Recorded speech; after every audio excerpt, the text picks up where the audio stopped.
So of all the like weird recruiter messages I get in email and LinkedIn, how come none of them are ever like, hey, you want to work at a game studio? It's always like, hey, do you want a terrible job?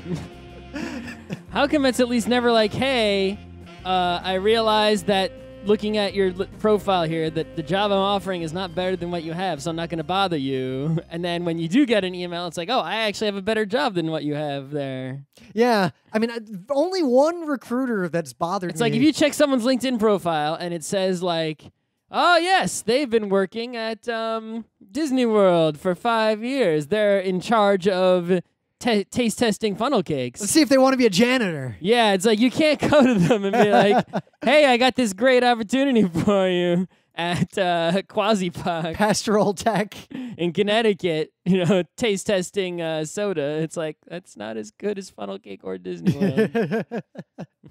But I got probably my favorite one ever recently. It was in LinkedIn, and it was literally just... if anyone comes to me in LinkedIn, I just click ignore, so they don't even get to me.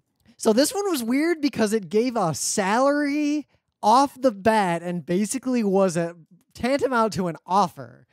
But I'm going to quote, help, Brandon ampersand QUOT semicolon rim ampersand QUOT semicolon comma. Spam message. Hope obviously. all is well. It's obviously a spam, not an actual person. Most of the time, it's an actual person, just a dumb one, or a desperate one. But to their credit, the job they offered me was actually something that I technically am capable of doing. Ooh! It was a fixed production support specialist, which I have done and I know how to do. So their bot must have and not many people on Earth can do. Yeah, which is scary and surprising because it's real easy, real easy. So if they'll pay $145K for that, I know a lot of people who could use $145K. Yeah, all of you out smart enough there and capable of learning that. I know you want to make video games, but you're not gonna. So instead, learn this. And even if you're not gonna be John Carmack successful at it. Yeah, it's possible, but it's so unlikely. Just learn this tag equals value nonsense and get a job doing fix whatever, and you'll make money. And then you can make video games when you're not at this boring desk that you're sitting at for 8 hours a day. Yep. And with $140K, if you live the way you're living now with your low income, you'll save up enough. You can just quit and not work for some time. I mean, seriously, I learned that protocol in about a week, and after a few years, I probably am one of the world's leading experts on that stupid thing. Well, who invented it? A consortium for the industry so that it would be neutral. Oh, but I mean, there's no person who's primarily responsible that you could, There are people like that. However, who are actually on the consortium? You could. Well, I am a member. I'm on some of the working groups. Actually, but I mean, who was on the original consortium? So the original protocol is garbage. If you quit your job, do you lose your position on the consortium? Yeah, actually, because you have to work for a company that's sponsoring it to pay for it. So, which is fine, because me being on years ago, me being on in that group meant, oh, I'm gonna try really hard to make this protocol better. Now it's just a bunch of conference calls that I dial into and then immediately mute.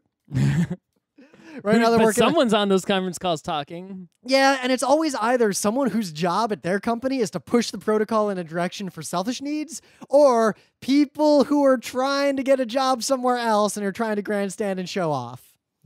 So after I explained to people for the 18th time what Bitcoin and blockchain actually do, I just stopped bothering. But that's not gaming. That's not anything related to Tuesday. That's just what's going on. It could be related to gaming. It could be. Make a game in the fixed protocol. Use the fixed protocol as your middleware in the game. It's called Stock Exchange. Here's how it works. Actually, if someone made a game or a simulator or something that was, all those programming games, make a game like that. That's you're trying to pull the Superman 3. Here's a bunch of stock exchanges. You're a broker or whatever, and you just start spoofing and hacking the fixed protocol and all that nonsense. That could be a moderately fun game.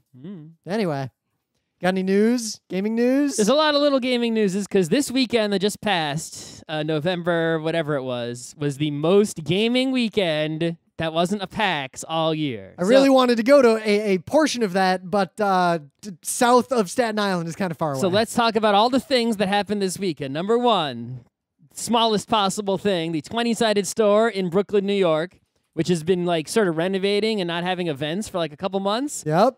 Had a Netrunner tournament again that I didn't go to, but we're back in business in Brooklyn, baby. All right, number 2 thing that happened on this epic gaming weekend, also Netrunner related. The Fantasy Flight Games World Championships were this weekend. Don't go to Minnesota just to play games, kids. That's a bad idea. But do... We went to San Antonio just to play games. Specifically to play one game, right? But do sit at home and watch on Twitch as the same guy wins again with a deck that is a cancer upon all of Netrunner. But it happened. Why don't you just play that deck? If you want to win, sure, go ahead. But it really fucking sucks. It's boring as hell.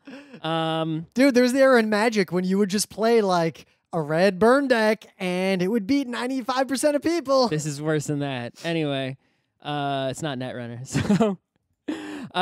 So yeah, there was this also included, so the guy who won the X-Wing Championship won it for the 3rd year in a row. The guy who won Netrunner won it for the 2nd year in a row. But there were plenty of awesome games of Netrunner and other Fantasy Flight games to be seen, and also plenty of news and updates from the championship, so exciting things there. Yeah. The BlizzCon was this weekend, which had the Hearthstone World Championships, among other things. Totally, a guy won who never won before, and there were some epic games of Hearthstone to be seen. And what was interesting there was almost the opposite of the Netrunner situation, where in Hearthstone, the number 1 deck people are complaining about is this Secret Paladin, who I really like, because Paladins sucked for a long time, and I like Paladins the most thematically, and I like Secrets thematically, so the fact that Secret Paladin is like the best is the awesomest, but the guy who won the World Championship didn't use no Secret Paladin, so shows what all the people complaining about Secret Paladin know. They don't know shit. Secret Paladin not that good. Yeah. But I like me a Secret Paladin. So also the games that happened here in the finals, they're pretty amazing games if you like to watch some Hearthstone. And the final gaming news from this past weekend, it was the Extra Life Gaming Marathon weekend. So Extra Life is like a charity where you play game marathons and you raise money for the children's or whatever. Multiple of our friends ran events for this. We did not, nor did we go to any because we suck. They were like, I think, there were the most number of gaming marathon charity drive stream things this weekend for all the people who weren't watching BlizzCon, who weren't watching Fantasy Flight Championships. There were like a zillion different charity streams to watch of people marathoning this and that. I was sitting in my house editing tabletop videos. I was sitting in my house watching these streams. So, and I didn't even watch football. It was also a football weekend. I did learn finally how to color correct to make my old shitty camcorder kind of match the colors of your actual camera. Okay. I learned how to do that. That's what I did. That's the game I played. Couldn't you just like take a screenshot and drag it over tell it speed grade to whatever? No. Anyway, so yeah, mad gaming things happened this past weekend. If you missed any or all of them, they're all on the internet for you to check out post hoc. Yep. So Fallout 4 is being rated 9 to 9.5 out of 10. I mean, that was a guarantee, right? I mean, it really couldn't have been rated anything less than 9. Yep. The level of buzz and excitement seems to be equal to when Fallout 3 came out, despite the fact that this is the second time a Fallout reimagining has occurred. So I'm going to play it when it actually gets released. Game of the Year Edition 2016 Steam sale. Steam sale, holiday sale 2016. Fallout 4 is going to happen. Listen, I know it's a good game. Fallout 3 was a good game. I played Fallout 3. I had a good time playing Fallout 3, and I never played it again. You know what? I want to play Fallout 4, but I didn't. But here's my problem. I played Fallout 3, and then they added a bunch of stuff to make it way better. That was a mistake that was made. And it was good enough to play. I actually don't remember if I bought it or if someone gifted it to me. If you gifted it to me, thanks. But yeah, but the problem I had I is should have waited for the $10 Game of the Year edition. If they make a game like that better, the game itself is really good, but it's not good enough to play more than once. And it's a single-player game. So also, I remember I played New Vegas and I couldn't finish it because I guess it wasn't as good. Maybe I should go back to that. Oh yeah, but maybe I should. While I'm waiting for the next year, I'll just play New Vegas. But I remember way back, I saw someone took just Fallout 3, the Game of the Year, like fully decked out, like Super Max Edition, compared to what the original game was at release, and showed a few areas just side by side. And they're like completely different games sometimes. Because they didn't finish the game. They just released it when they had to in time for the holiday season, right? Black Friday is real soon. People are buying PS4s and things and getting Fallout 4 for free with them, right? So it's helping everybody in the money department. Now, I'm not gonna lie. If Fallout 4 were just installed on Steam right now and I hadn't actually bought it, I would be playing it right now. I'd probably double click on it as soon as I finish the show tonight. Sure, probably. But I'm going to click on Rocket League instead, though. I'm not eating that marshmallow. I'm going to wait. There's going to be the Game of the Year edition. But I noticed something weird, and a lot of people have also noticed this. So the reviews all have numbers because that's just the stupid thing that people do. So 9 out of 10, 9.5 out of 10. But all the reviews attached to those numbers. Does you mean the words? Yeah. That no one reads? The words actually talk a lot about kind of empty, not that much to do, gets boring after a few hours, but glitchy. I read about a guy who got stuck in elevators and like he was so sad he had to load like a really old save. That's actually an article I've got up here in a tab right now, but there is an update. Supposedly, that person had not updated. They had a pre-release copy that was buggy, and they hadn't downloaded the latest PS4 system update. That update happened. That update, that news, 5:13 p.m. So not long ago. Okay. So yeah, this is people. It's like, dudes, update your shit. I always say this a lot, but no matter what you got going on, people are always like hesitant to install updates. Your Creative Cloud, update everything. No, there are situations. I will give you, yes, there are situations. For example, my laptop, old Lenovo, like an X230, is on Windows 7. I have the icon to upgrade it to Windows 10. I was, when I got that notification of you can upgrade, 2 days later about to fly on a 3-week business trip where I needed to use my laptop a whole bunch. So I did not click install until I got back from that trip. Sure, that makes sense. Yeah. Because it would have erased everything. Exactly. So right? yes, there are situations But where... I mean, don't, unless that's a reason in your life. That's not a technological reason. Yeah. Right? Technologically, update fucking everything all the time. Unless you know for a fact something specific is like evil out there. Yeah, or like you're responsible for 100 computers. Update one of them, make sure it works, and then update the rest of them. But the edge cases, it's like the people who say I'm not fat, my high BMI is because I lift weights. Well, yeah, right, maybe. and this way you can avoid you think, oh, it'll be such a problem if I update my Photoshop. They might move a button on you. Yeah, that's not a big deal. You know what's a big deal? Writing an article that makes you look like a dumbass because your elevators didn't work when everyone else already had the patch. That's a problem. That's a much bigger problem. Like Creative Cloud, like look at the changelog of Premiere. A lot of those bugs are, yeah, your project's just fucked now. Or yeah, that just won't render because reasons. So I saw a dude, because I was having a problem the other day. That's where I tweeted my haiku from Adobe Premiere. Because when a render fails, it's supposed to give you like a log and an error. Like it's in a file somewhere. No, you know what that file says most of the time when it fails? Unknown error and nothing. No information. No way to get more out of it. So I was Googling like, is anyone having this problem right now with this particular thing?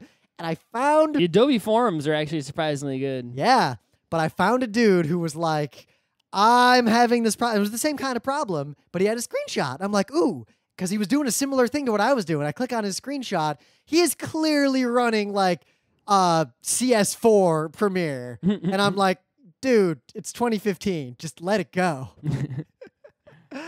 But the comment I make is the numbers on game reviews seem to be driven by expectations, and the words are the part that actually matter. I just don't read or look at any reviews at all because I already know what this game's going to be. I don't need a review to tell me what Fallout 4 is going to be, and that is Fallout 3 with better graphics and all new maps and all new bad guys and all new stories and characters, but otherwise the same game mechanically speaking. Well, when I trust a review, I pretty much just trust the word of mouth of a handful of people that all I I know. need are 2 words. Fallout and then the number 4. It's actually only 1 word and 1 number. That tells me everything I need to know. Why do you...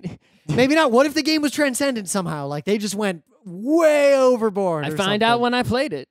You're not going to find out because someone tweeted like, hey guys.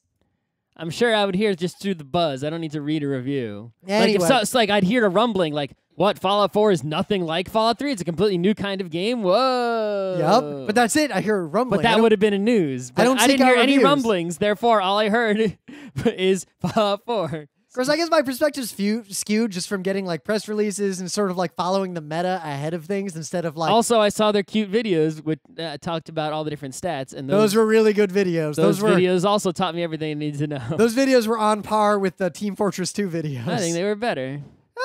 Did you watch all the team? Because they made more Team Fortress 2 videos. Sure, but these ones are more timeless. I don't No, I can watch those heavy videos over and over and they're really not never bad, get tired of but them. you know.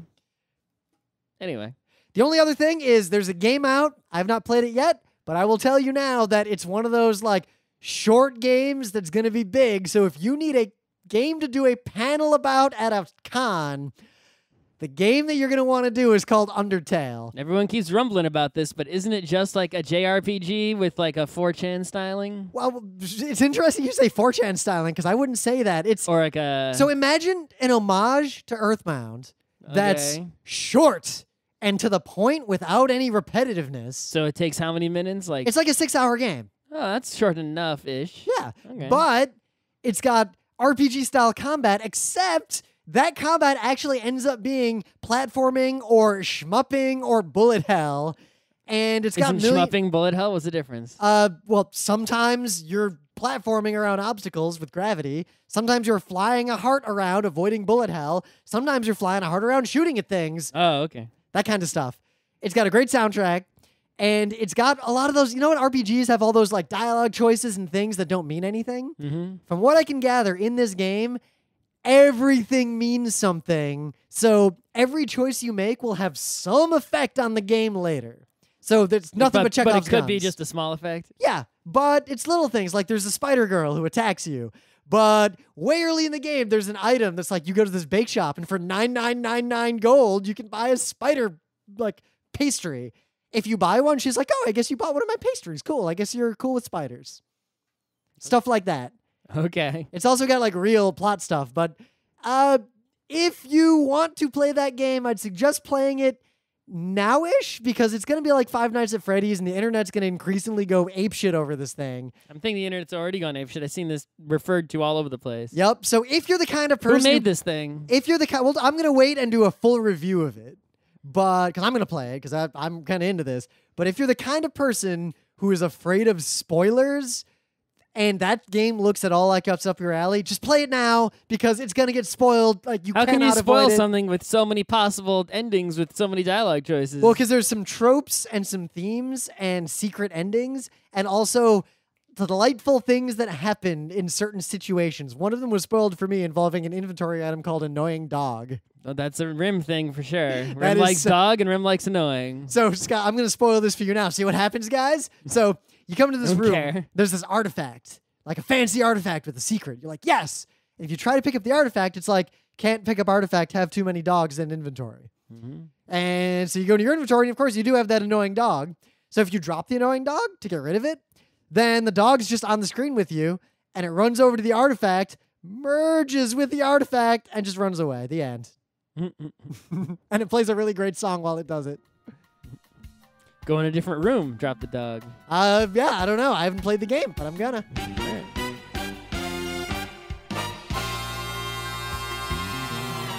Things of the day. So I got a tiny thing of the day, but it's not enough, so I got a real thing of the day too. The tiny thing is someone noticed, this is a thing on Kotaku, that, you know, Call of Duty games are pretty scripted and there's not that much FPSing going on most of the time. So they noticed that in a particular long mission where you're like you're the guy man in the turret while the game is driving the car, he just sits there looking around, you know, just enjoying life, looking around. And it turns out that particular scenario, literally nothing you do has any impact on the game, and it's just a like movie that plays out while you ride.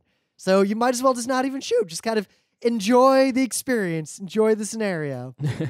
Or just don't waste your time in this garbage game. Yeah, they're not the worst games. They're just not. Sure, but it's still not worth your time.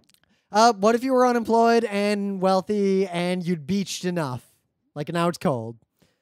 Go to somewhere where it's warm. And continue beaching, yeah. Yes. Anyway, my real thing of the day is I remembered this Donald Duck cartoon from ages ago, and I just randomly found it the other day. It's from 1959, which means there's some casual racism in the middle. Just be warned. It was 1959. That's how Disney rolled back 57 then. or 58. No, it's 59. But this is one of those workplace safety videos like Shake Hands with Danger. Featuring Donald Duck. Yeah, well, you know, Donald and the duck characters, Donald and Daffy, you know, they like to be the ones that are on the receiving end of the pain scenarios. Yep. But the story of this one is Donald Duck just fucking dies at the end. It's... Oh, okay. Yeah. Also, he has a. He shook hands with Danger, and He appears to have a stereotypical 50s housewife who is. it's not Daisy. I don't think it's Daisy. If it's Daisy, Daisy's not doing so hot anymore. Okay. Anyway. Whoa. that guy's my man. That's Fate. It's Fate? That's Fate. I thought Fate has a good voice actor too. I thought that was Hemingway Von Duck. Where did you hear the voice? But anyway. Or Ernest Quackingway or whatever. It's the hat and the eyes. I know. Anyway, thing of the day. So you know how people, they like to make cakes that are also objects, and it's like you can't believe it's a cake because it looks like a sculpture? Yeah. And you know how people like to make delicious cakes that are beautiful for weddings and such? Yep. Well, there was a cake convention that's basically like the packs of cakes. There are cake conventions? Yeah. We're doing panels at those now. You don't know anything about cake. Our food topics are real popular on Geek Nights. I think we could do a food panel at a cake convention. All the people coming to your panel are people who bake cakes for a living. Yeah, the panel's going to be about like hot dogs or something. But anyway. Anyway. So these people had their little booth at the cake convention to advertise their cake making facilities and, prowess. And the cake they put on display, they wanted to show off the fact that they could make both the sculpture cakes and also the wedding cakes. So their sculpture, you can just look at the sculpture. It is the nerdiest, best cake I have seen. Whatever. If I just describe it to you, you won't need to look at it. In the meta moment, the book club book was The Wheel of Time, book 1, famous nerd book. We read it. We reviewed it. We kept reading the next 4 books after that, so there's something there if you want Fantasy Book the Novel.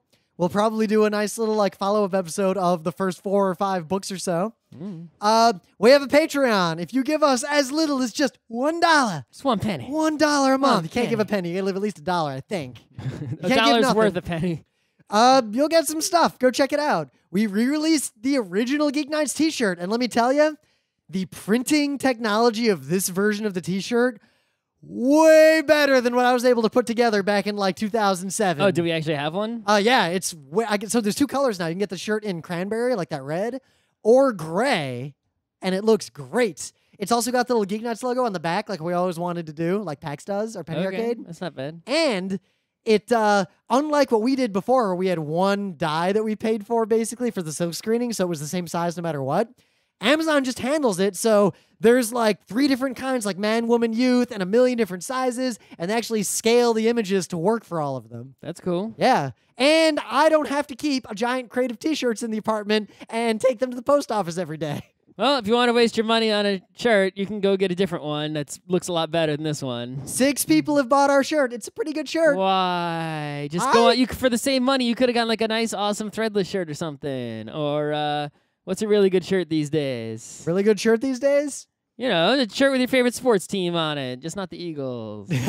Except, so I point out. Or any other Philadelphia team. Sports team shirts, at least get a jersey. And jerseys, especially NHL hockey jerseys, not cheap. There's a reason I wear my old, before they swapped dark and light again for home versus away Fedorov jersey. I think this year might be the year where I'm going to get my plan of sports jersey comes to You getting a Rangers fruition. jersey? Right, Is no, it time? see, because I never bought jerseys because it was too risky, right? You're just going to injure someone or something. See, right?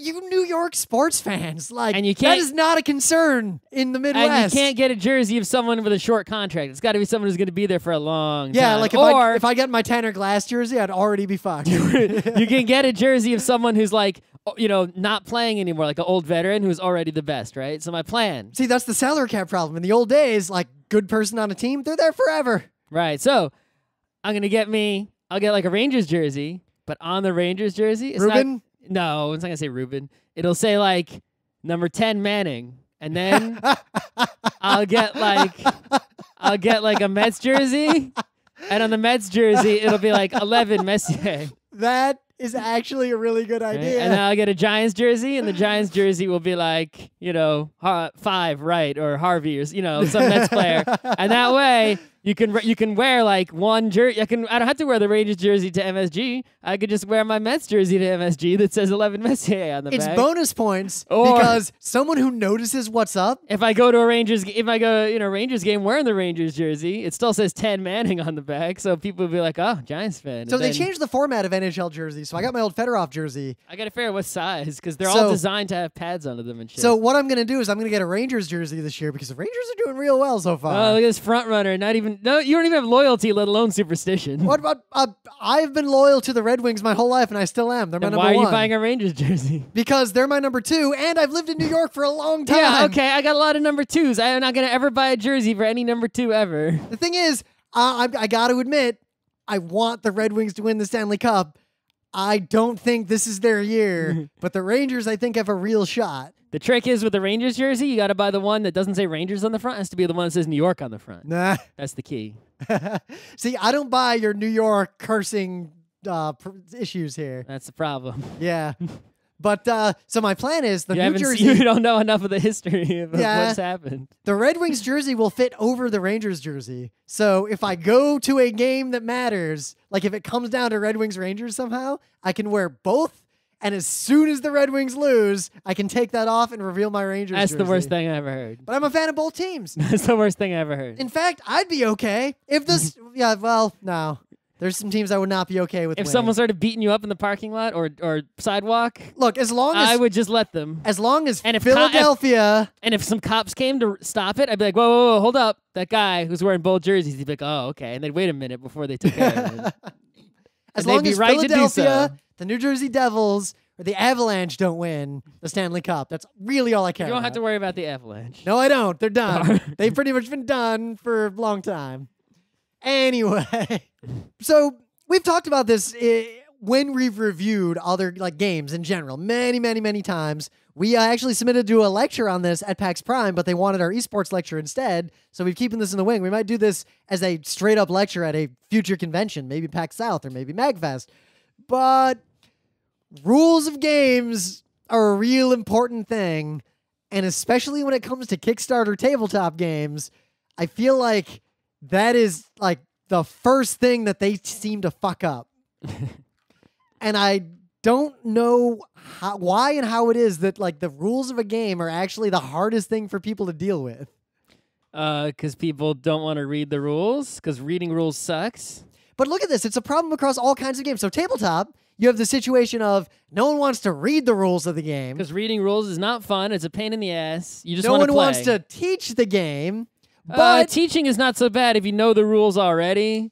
But then you've got the situation of the people who want to play the game but don't want to learn the rules, which is fine. there are people. Yeah, I don't mind teaching a game. What I mind is people who don't want to like pay attention when you're teaching. They're just like, just let me play and I'll figure it out. It's Which would be fine, except those same people get super butter when they lose the game at the end because they didn't know about the special victory points. yeah. Maybe they should have listened to the rules. But you have the added Carefully. But you have the added dimension there with tabletop that And people teach the rules. Sometimes you don't read the rules. Someone teaches them to you, and they teach them wrong. yeah. So, but you have the problem where you have to implement the rules. You have to know them and implement them. Yep. But video games actually have the same problem because when you design a game, like the rules of the game are your code.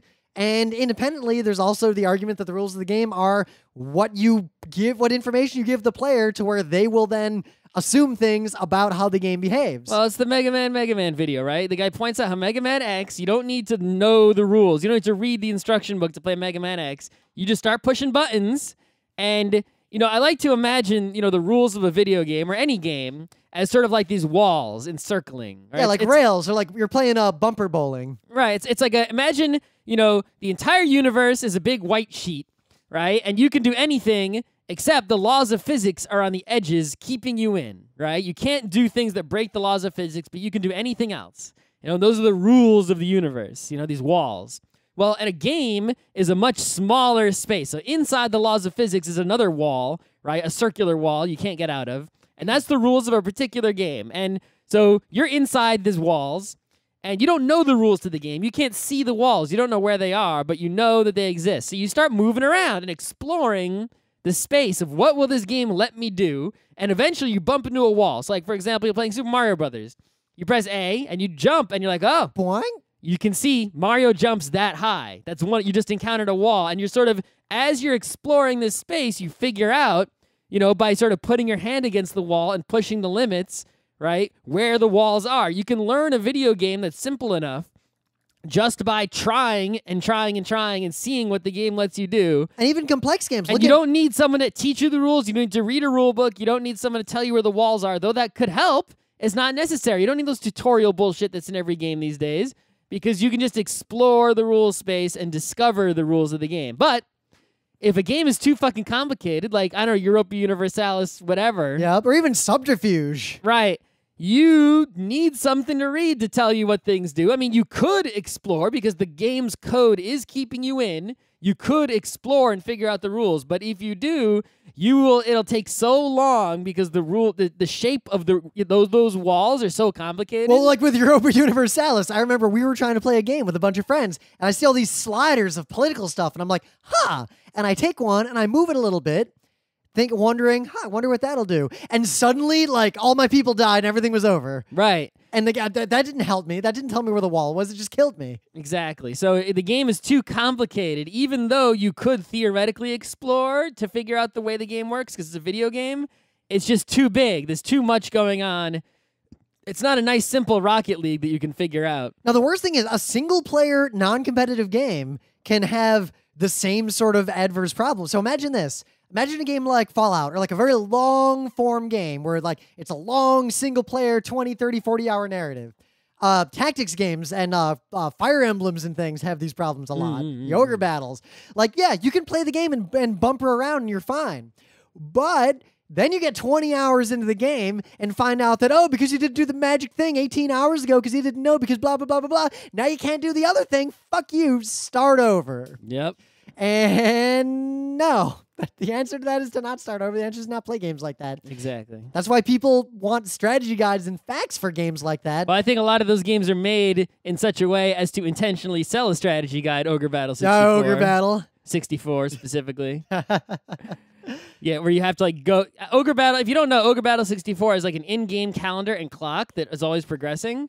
And in order to get like this particular really strong unit, you have to go back to the very first map of the whole game, go into the map at a certain day at a certain time, and go into this house at a certain day at a certain time, and talk to the person there. And at the beginning of the game, this is basically like, in Zelda 1, you go into, and it's like old man says something like, Dodongo dislikes smoke. It's that kind of house. Imagine if you went into the old man's like room at November 30th, 2027 at 4 o'clock, the old man said, "Oh, I bet you'd like to have 75 bombs," instead of saying Dodongo dislikes smoke. It'd be like, "Get the fuck, old man. How was I supposed to possibly know that?" Well, the strategy guide will cost you $59.99. Well, I think the strategy guide for that game was $25, and I only know this because my brother bought that strategy guide. Nah. But anyway, yeah, so it's even possible for a video game if the walls of the game are complex enough that you can't learn them on your own. But a board game, any tabletop game whatsoever, there are no walls. If you don't read the rule book and don't have a rule book or whatever, you can do whatever you want. It's like you take a Monopoly board, open it up. Just throw it on the board. It's like you can just reach into the bank and grab all the 500s and put them in front of you. It doesn't stop you. You can take your little battleship or iron, because those are the best pieces, and just move them on the boardwalk. Nothing's stopping you from doing that. Except maybe your friends, but they didn't read the rules, so they don't actually have any basis for what they're doing. Right. It's like you just do stuff. You just take a properties, you just grab them and put them in front. It's like there's no physical thing preventing you from doing whatever you want. You need to, the people playing the game need to know the rules correctly and then enforce the rules upon themselves and the other players in order to play a tabletop game of any kind or an RPG or anything. So what that means, to know the rules, a human being has to know them. That means a human being has to read them and study them. And that sucks balls. I no have one noticed wants to do something very interesting recently because a lot of popular tabletop games like Tigris and Euphrates, I think Pandemic, and all those kinds of games, there are tablet and phone versions like Carcassonne that give you the bump against the rails method of learning without the frustration of you're ruining a game that a bunch of other people are trying to play. Right. There's also people out there who seem to they don't want to be taught the rules or read them. They just want someone else to read them, and then they want to bump against the walls enforced by a human being. Like, I know Settlers, you don't, but you want to play Settlers immediately and just start playing and have me tell you what to do. Can I build a settlement there? No, you can't because you don't have a grain. What about there? No, because that's one space away from someone else, right? And it's like basically just learn the game by bumping where to make a human being be the bumpers, be the walls for you. And while that can work, and you might be really nice to provide that from someone. I'm not that nice anymore. That's really rude, I think, to ask someone to do that for you. It's like you can't be bothered to read or listen to the explanation that they're going to offer you, so you're just insisting that they be a computer for you. It's like, fuck you. That's so rude. But that might be one way around this problem for tabletop, or at least one way to really help is by releasing a version of your game that's digital.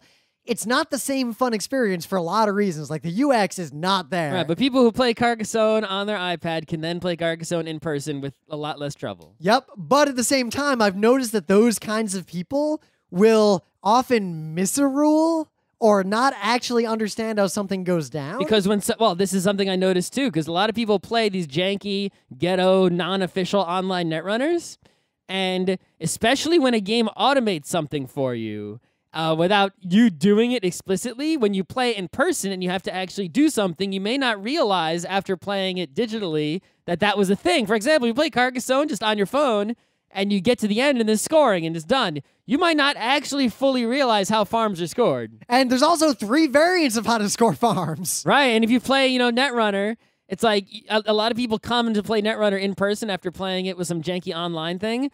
And they'll forget, oh, that thing gives me a credit every turn. I was getting that credit automatically every turn. I keep forgetting to give it to myself, and now they fucked up because when you play that game in person, you have to remember a lot of things and go through it very methodically, but you don't develop that methodology because you don't need it when your computer's doing it for you.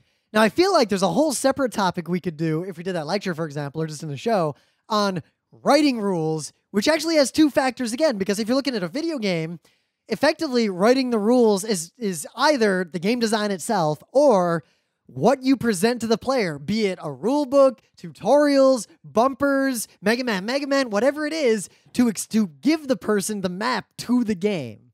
But with tabletop, it's the words you wrote in that book and the examples you give.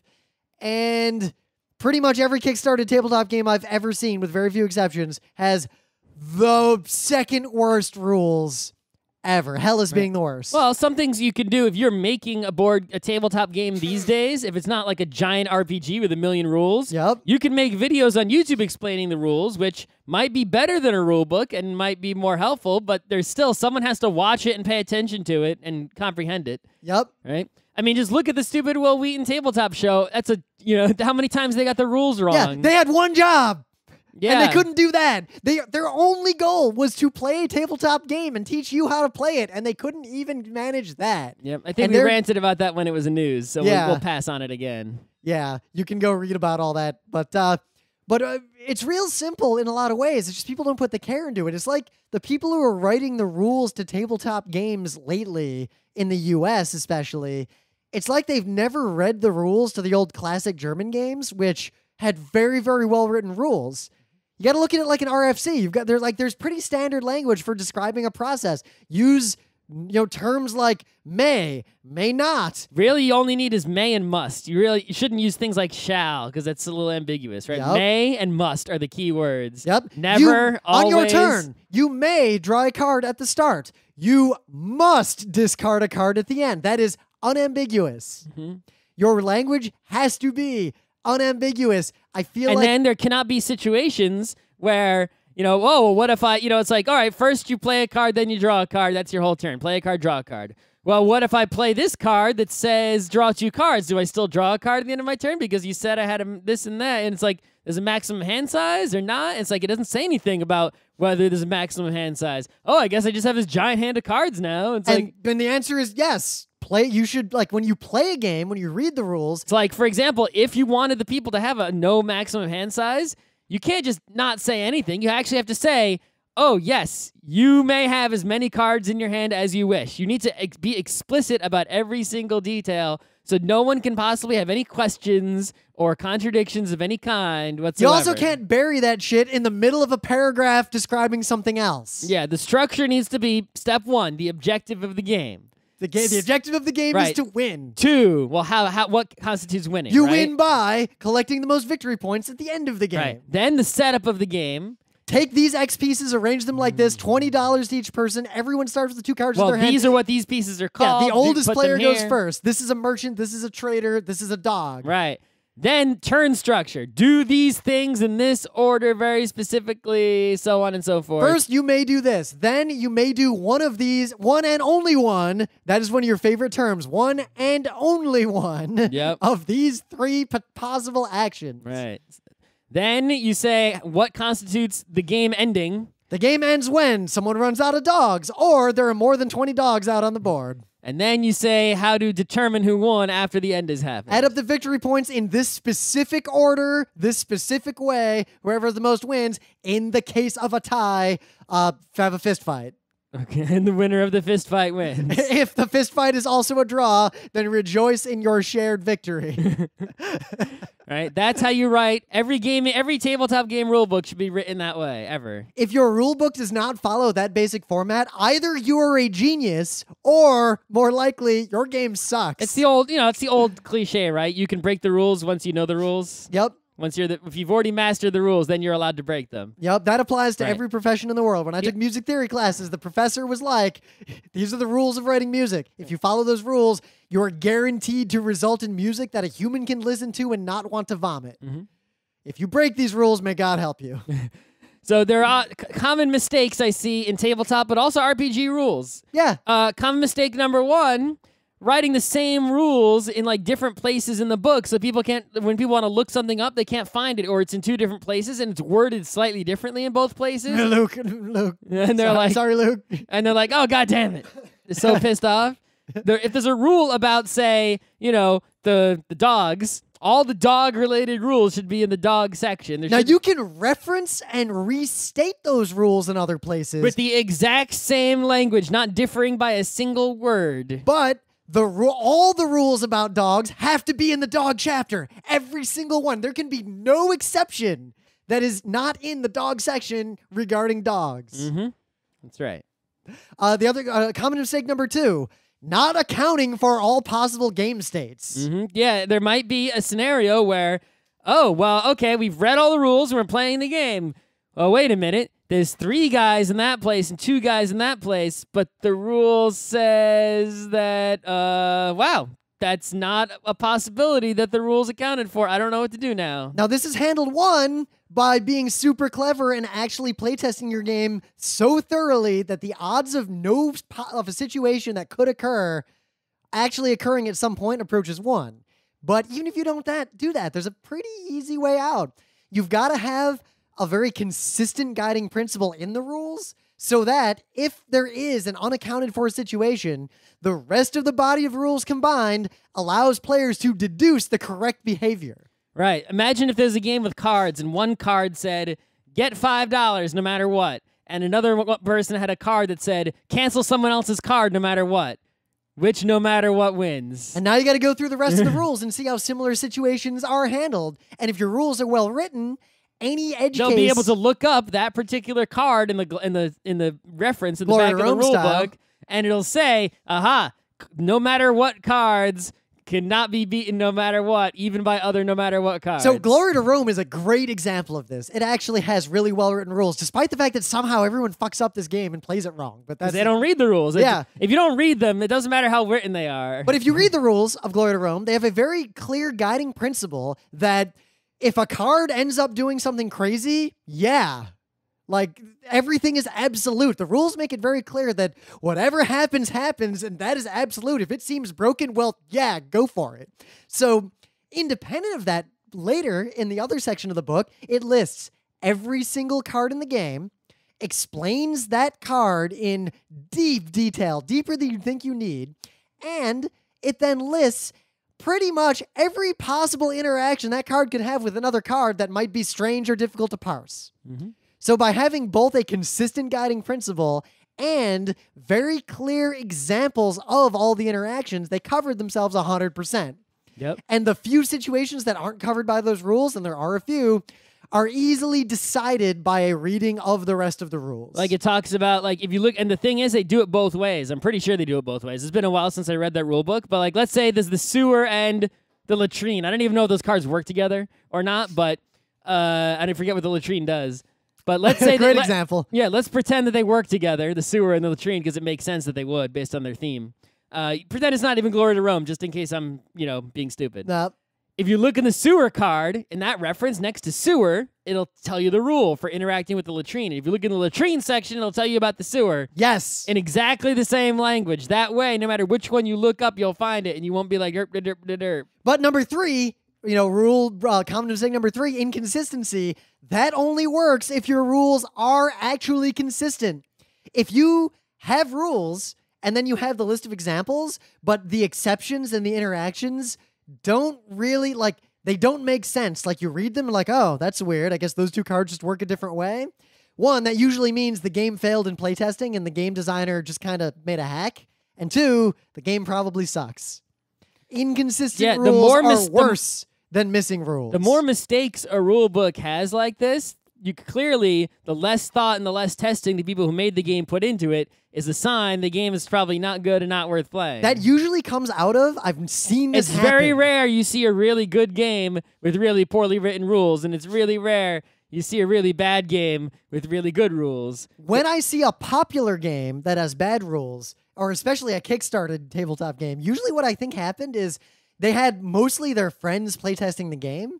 And, a group of people playing the same game over and over starts to assume a game culture and game expectations. So, like, when me, Scott, and our friend Alex, we played Puerto Rico hundreds and hundreds of times, we sort of got into a rhythm and expectations about how to play that if we played suddenly with a third different person other than Alex, the game might go way differently and we might not expect things to go the way they went. So, if the same people keep playtesting your game, they might start playing a rule wrong and there's no one to point it out to them, and they just assume that's how the game works, and they never look at the rule book again, so they never notice the ambiguity. Mm-hmm.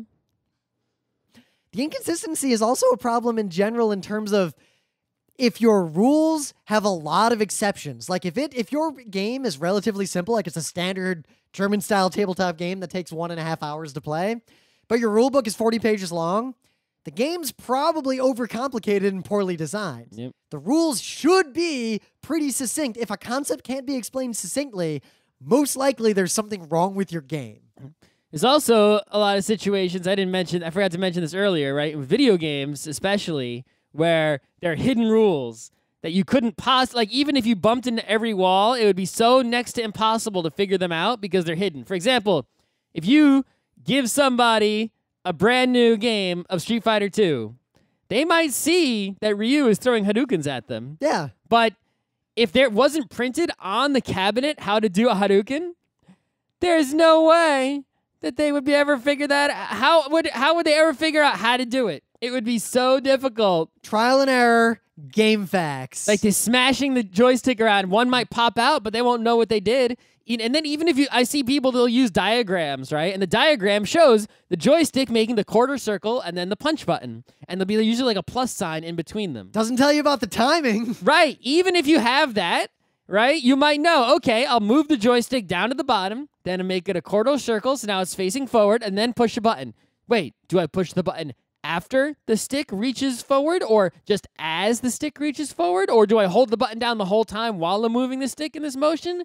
Or do I hit the button and then move the stick? What about the frame timing stuff of like preloading additional actions and all that frame nonsense? Right, and none of that play? is explained to you in any of these things. And it's because it's so obtuse, it's almost impossible to figure it out without just someone just telling you or showing you. And the game does a very bad job of telling you or showing you. And that is a real big problem. Now, that is an example. That's why I do believe, in our game design panels, I talk a lot about how designing for tabletop will teach you the fundamentals of all game design because the game has to be simple enough to be played with physical pieces, so you can't make it stupidly complicated unless you're crazy. Yeah, look at how complicated like Master of Orion is, and that's not even that complicated. But look at Eclipse. Yeah. Eclipse had to simplify so much versus Master of Orion to fit itself onto a board, and it still has a gigantic board with 1 million pieces. Yup. But writing rules and designing games in the same way, if you design tabletop games, it forces you to understand the core elements of games, whereas if you're designing a video game, you can do anything, and you might write a lot of code that does a lot of stuff in the game that doesn't actually have any documentation that the user can see. Yep. And then look at something like, the fancy war games. It's like, yeah, they're really complicated. Some, advanced squad leader and whatnot. Yeah. But the way they get that across is lots of incomprehensible chits in a gigantic book and lots of paper and pencils and dice and stuff. And it's like, that's how they managed to fit that crazy complexity onto a board game, is with a huge, huge book. Yep. It's like, screw that shit. Amateur hour mistake. Ain't That's no very one got common. time for that. If you're writing tabletop rules, use examples in parallel to have the document that explains the game, but have a sidebar that's just showing examples of every one of those concepts along the way. That'll save you so much trouble. Mm-hmm. And if you can't show succinct examples, again, your game's probably not that well designed. Nope. We've gone on about an hour. I think that's enough. Okay. Write good rules. Read the rules. If a game has bad rules, don't play it. Don't mistake good game design for good theme. Mm-hmm. That's kind of an orthogonal decision. Learn what the word orthogonal means. Yeah, it's an important word in a lot of game rules. Actually, this is the final topic. So I have been on panels, and this came up at PAX Dev, at MagFest, at PAX Regulars, all over the place, in private conversations. There is a war in the, how to write game rules and express them to players space. And there are two opposing philosophies. Philosophy number one is that you should use very precise language with jargon, explain the jargon, and educate your player base to get them to a higher level of understanding. Like, everyone who plays tabletop games should eventually learn what the word orthogonal means and use it correctly in terms of movement on a grid. Mm-hmm. The opposite school of thought is that you should always write your rules at a 7th grade level for accessibility purposes so that anyone can understand the game. It depends on what game you're making. The Advanced Squad Leader rulebook should probably just use the word orthogonal. Yup. And the rulebook for, I don't know, Oshi probably shouldn't say orthogonal in it. Or if it should teach you what the hell that means, because that might be played by someone who has never seen that word before in their entire life. That is what I think we should do, and that's where I fall on that. What you just said there.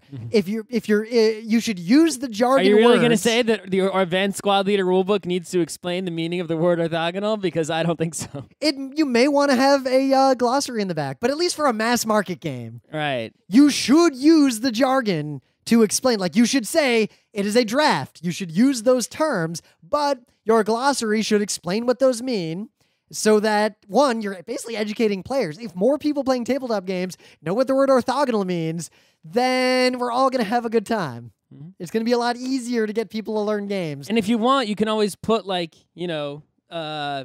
the brief version of the rules, like on Board Game Geek or something, and that they'll just say the same exact rules but simplified, so you can print them out on one sheet. Like, oh yeah, draft 5 cards in a round robin, like 7 wonders, and then it's like you don't need.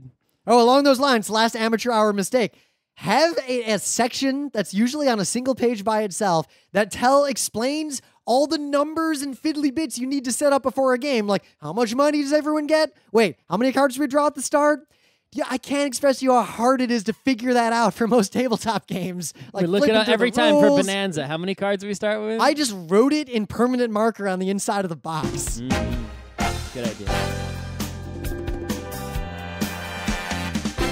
This has been Geek Nights with Rim and Scott. Special thanks to DJ Pretzel for the opening music, Kat Lee for web design, and Brando K for the logos. Be sure to visit our website at frontrowcrew.com for show notes, discussion, news, and more. Remember, Geek Nights is not 1, but 4 different shows. Sci-Tech Mondays, Gaming Tuesdays, Anime Comic Wednesdays, and Indiscriminate Thursdays. Geek Nights is distributed under a Creative Commons Attribution 3.0 license. Geek Nights is recorded live with no studio and no audience. But unlike those other late shows, it's actually recorded at night.